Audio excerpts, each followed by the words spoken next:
cut it off? I think. It's good to be here with all of my friends, as if I was in the Old Testament, I would say the troublers of Israel. I rushed out from Louisville, Kentucky, and actually left my suit coat. But my friend said, come on, because we still have work to do. Thank you, Dr. Jones, for allowing us to be here at Union and to be with the students and so many people who are so clear in their moral critique in this era. I also have to say, I am so grateful to be traveling the country with Dr. James, Jim Forbes, and Liz Theo Harris, and Tracy Blackman, and Sister Simone Campbell, as we're traveling to more than 25 states with the revival, Time for a Moral Revolution of Values. And that's why we were in Kentucky just last evening planning for a gathering there. I want to talk for a moment and then have all of my friends and colleagues to speak to this issue. And I want to frame it around this theme: African Americans, poor whites, and Latinos know what America has to lose. So in recent days, we've heard this. If you're an African American, Mr. Trump says he wants your vote. Democrats have taken us for granted, he says, speaking in overwhelmingly white communities. Today, we don't want to endorse one way or the other, but we want to critique this construct. According to him, black citizens have been gullible, unsophisticated in the way we have cast our votes. He doesn't see us among his audiences, but he hopes we are listening, and he promises that he and he alone can fix our problems. After all, he raises the question, what the hell do you have to lose? As scholars and theologians, our question is this construct for addressing something as serious as systemic racism helpful? Does it move us forward? Is it even accurate or truthful? Well, we believe it is not helpful. It is not accurate, no matter who says it or promotes it, because it's not just one person. It's a kind of mythology that exists in our culture, and it surely does not move our democracy forward. Black Americans and our allies, whites and Jews and others, have had to fight for every civil liberty and legal protection we've gained since arriving on these shores as chattel slaves. Wherever and whenever we won the right to vote, we became the most sophisticated voters, knowing that no party or candidate is perfect. But our history has given us heavy burdens, but it has also granted us irrevocable insights. We know perhaps better than any group of Americans how much we all lose if we buy an oversimplistic, opportunistic lie to address the continuing challenges of racism and classism. For we know better than anyone that racism is not about so much what's in your heart, but what's in the heart of your policies that you support. We see this clearly just yesterday, in the last few weeks, when 2 cases in North Carolina concluded that the Republican leadership in our state and governor engaged in intentional racism, despite the fact that the governor never said a racist word that we know of, never stood up and used ugly, blatant language, but when the courts examined the policies at the heart, the court concluded unanimously, and the Supreme Court upheld it yesterday, that it was intentional racism. So as scholars and theologians who are called to do justice, love mercy, and speak in the public square with a truthful critique, I want to raise some issues now. First, after a year of racially charged speeches and regressive policy proposal, masterfully fanning white fear, Mr. Trump wants to convince us he's not a racist. George Wallace did a similar thing in 1968 in his presidential campaign, which followed the 1964 race-baiting campaign of Republican nominee Barry Goldwater. Wallace, who had declared just 5 years earlier segregation yesterday, today, and forever, tried to pivot away from the stigma of Old South bigotry, using the language of anti-elitism, anti-communism, and law and order to win white voters reeling with fear and hatred of the Black freedom movement, the anti-war movement, the counterculture, and the women's liberation movement. Even as he was still proposing policies that were racially discriminatory, Wallace said with somewhat of a straight face, right here in Madison Square Garden, "My wife received more black votes in Alabama than did either of her opponents, and we are proud to say that they support us now in this race for the presidency, and we would like to have the support of people of all races, colors, creeds, religions, and national origin," even as his policies were still rooted in segregation and bigotry. To win the White House in '68, Richard Nixon learned to out-Wallace Wallace by speaking in a new racially coded language that capitalized on racial fears and prejudices, without using blatant slurs and open appeals to white supremacy. He racialized entitlement programs. He talked about law and order, being against forced busing. He talked about tax cuts. Lee Atwater, one of the architects of Nixon's campaign, called this the Southern Strategy, a brilliant campaign. And he said it was a blueprint for everything he did in the South since. Nixon used this Southern strategy to establish a new Sunbelt power base for the Republican Party in the South and West. Many Southern white conservatives, Jesse Helms, Strom Thurmond, and most of what would become the new so-called right in the South left the Democratic Party. Strom Thurmond organized conservative Democrats across the South to abandon their party and become Republicans in 1968, telling them that Nixon could actually win and that the white South would never go back to the party of civil rights. Nixon took the entire South except for 5 states that Wallace took, and his narrow victory in 1968 would have been a landslide except for that. Now, using this strategy, this way of talking about race, by 1969, because of this deliberate propaganda, most middle-class whites believed blacks had a better chance at good education, jobs, and housing than they did, and almost 80% said that most people on welfare could earn their own way if they wanted to. Kevin Phillips, who was the architect of the Southern Strategy, explained in a book, "All you have to do with American politics is work out who hates who." Phillips advised Nixon that the Republican Party could win without Negro votes by painting the Democrats as the black party.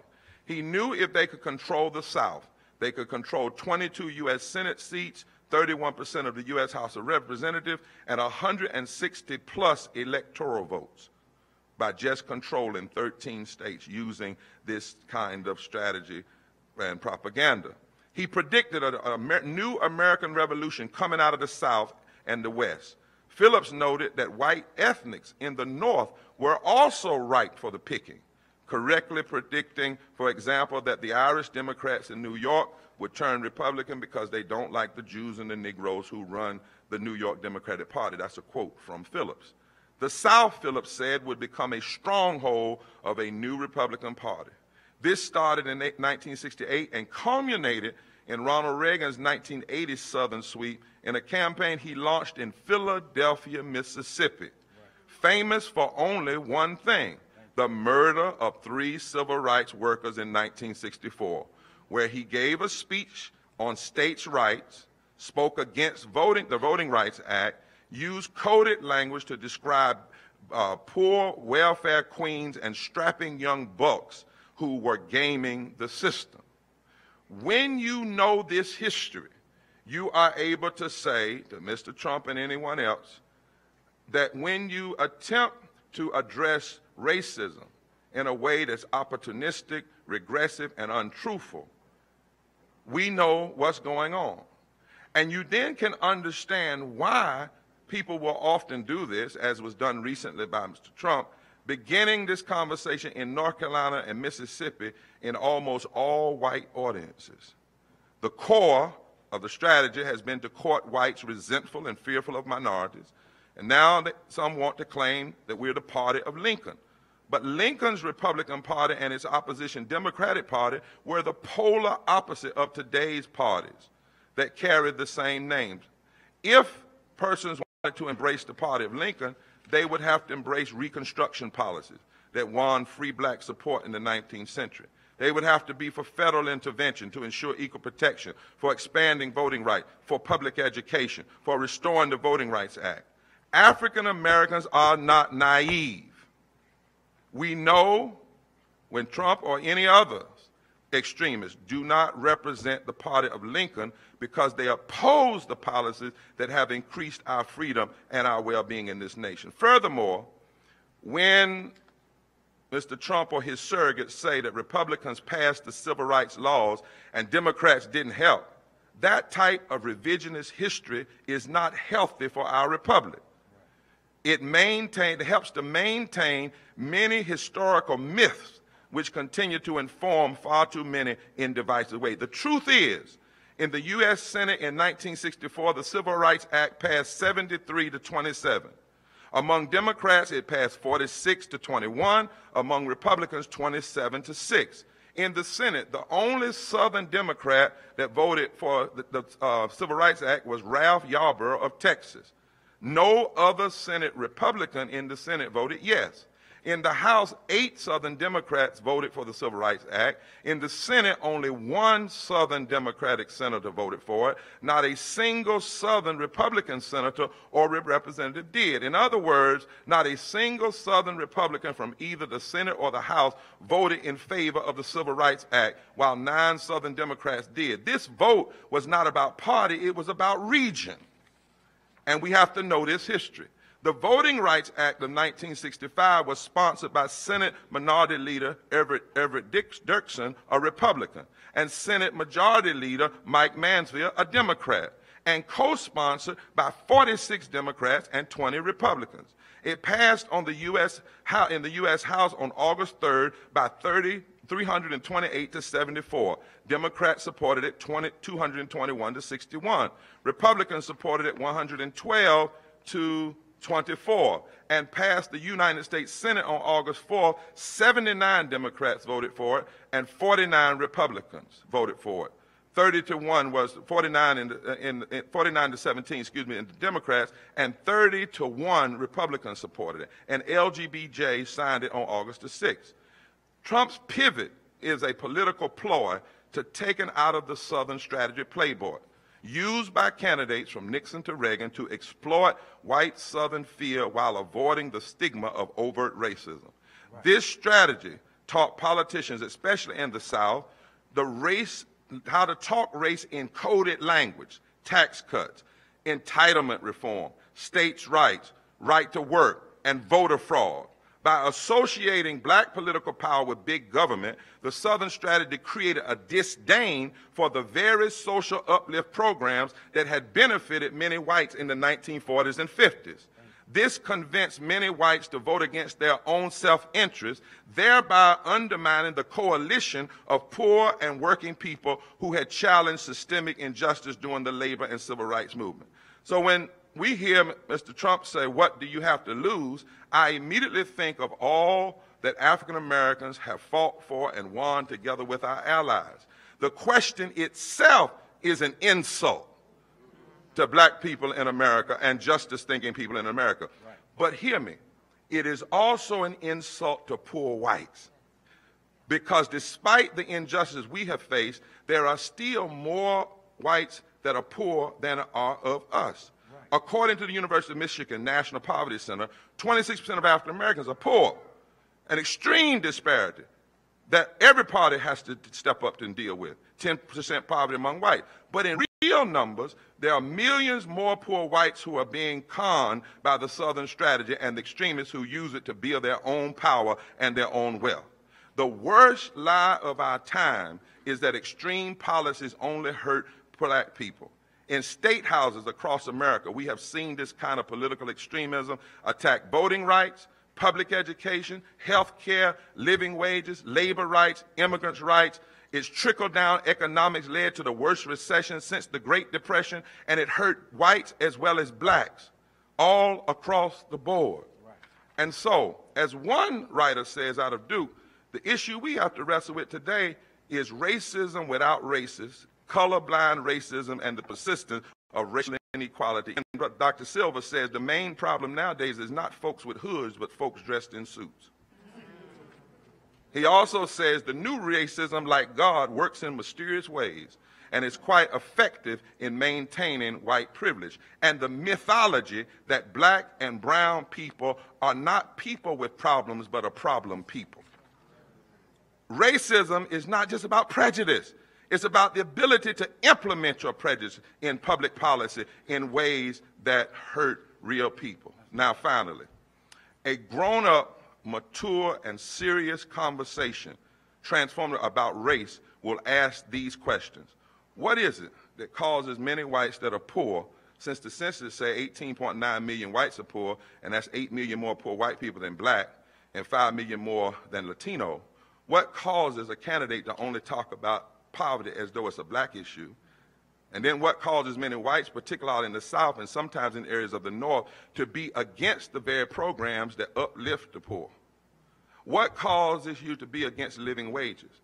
What causes you to elect politicians that represent the poorest counties? 97% of the poorest counties in America are represented by so-called red states and politicians that vote against the very programs like living wages, labor rights, and unemployment benefits, and earned income tax credit that even Ronald Reagan supported. What is it? What myth has that kind of hold on the American psyche? We need a grown-up conversation. What myth is it that down in the South, where you have the highest rate of uninsured people, black and white, you have the most states denying Medicaid expansion? 24 states, most of them in the South, 8 million people. What is it? What is it that causes people to vote against their own self-interest? John Kasich, a Republican, even said one time that to stand against Medicaid expansion was war on the poor. What is it that makes you stand against programs that helps rural hospitals be saved, that are actually serving construction workers, healthcare workers, farmers, veterans, many of them white? In my state, 500,000 people being denied, 346,000 people are white. And the same people that deny Medicaid expansion are the same people that intentionally engaged in racial discrimination and voter suppression. What is it that makes you think privatizing schools with public money is the way to go? What is it that makes you think that beating up on teachers and somehow if we give all this money to private schools that creates more resegregation and more high poverty schools? What myth is it that doesn't allow you to see how dangerous it is to have a society where police feel they can assassinate people on the spot? And even when you see black and white and Jewish and Muslim people walking together saying Black Lives Matter, somehow you see that as anti-police and not pro-democracy. Right. What is it? What we need is a grown-up conversation about race, not an opportunistic, oversimplified, untruthful, revisionist conversation. If we want to deal with racism, where do you start? With policy. Where do you stand on pro-labor, anti-poverty policies that build up economic democracy through employment, living wages, alleviation of disparate unemployment, a transition away from fossil fuel, labor rights, affordable housing, safety nets, fair policies for immigrants, changing war policies that preempt a real war on poverty? Where do you stand on equality in public education and guarantee that every child has access to a high-quality, well-funded, constitutional public education? Where do you stand on health care for all and eventually universal health care and Social Security and Medicare? Where do you stand on environmental protection and protection of women's health? Where do you stand on respect for all people and all religions, Christians, Jews, Muslims, the Jewish child and the Palestinian child, the Latino, the African, the Asian, the European? Where do you stand on fairness in the criminal justice system by addressing the continuing disparities that hurt black, brown, and poor white people? Where do you stand on the proliferation of guns? Where do you stand on protecting and expanding voting rights, women's rights, LGBTQ rights, labor rights, religious freedom rights, immigrant rights, and never giving up on the fundamental principle of equal protection under the law? If you want to deal with racism, let's deal with the heart of your policies. And when we know where your treasure is, when we know where your policies are, we'll know where your heart is.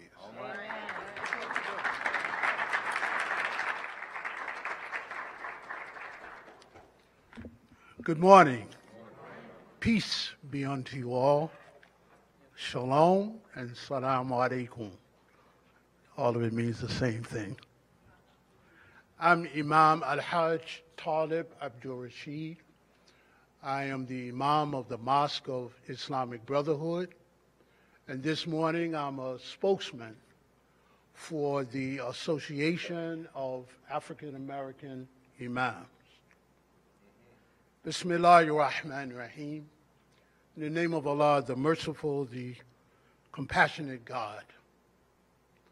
We of the Association of African American Imams thank Almighty God, whom we who are Muslims call Allah, for this opportunity to speak briefly to the immorality of public discourse evident during this particular presidential election cycle. This is a concern of all American Muslims, but we who are American Muslims of African descent find ourselves at a nexus of converging prejudices. As black folk, as Muslims, and as Americans. As black people in America, our struggle for freedom, justice, and equality has endured from slavery through the civil and human rights struggles onto this era of Black Lives Matter movement. We know, based upon our collective experience as a people, the corrosive effect of hate speech and coded speech and covert or overt appeals to racism. We know of the corrosive effect of those things upon the human spirit. As Muslims, we have experienced regularly for the past 15 years since the tragedy of September 11th, the assignment not only of collective guilt to us as a faith community, but a permanent place, it seems, as a talking point in appeals to fear and ignorance and prejudice. As mature political observers, we recognize that many Americans have a disturbing tendency to be oblivious to current events in Europe. But the rhetoric of Donald Trump today is a reflection of the rhetoric that has been eroding the fabric of European democracy over the past few years. It has created there an atmosphere of religious and ethnic bigotry conducive to acts of extremism and terrorism by various people, not just by one group of people.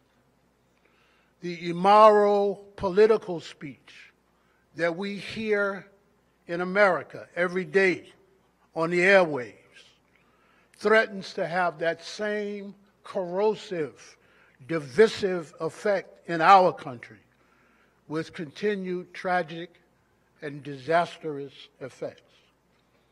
As human beings, all of us are affected by toxins in our ecological environment, our air, our water, the very earth itself. Similarly, our world and our society are being affected and infected by psycho-spiritual toxins injected through systemic and institutional racism and xenophobia. These toxins at home and abroad deaden and desensitize hearts and minds.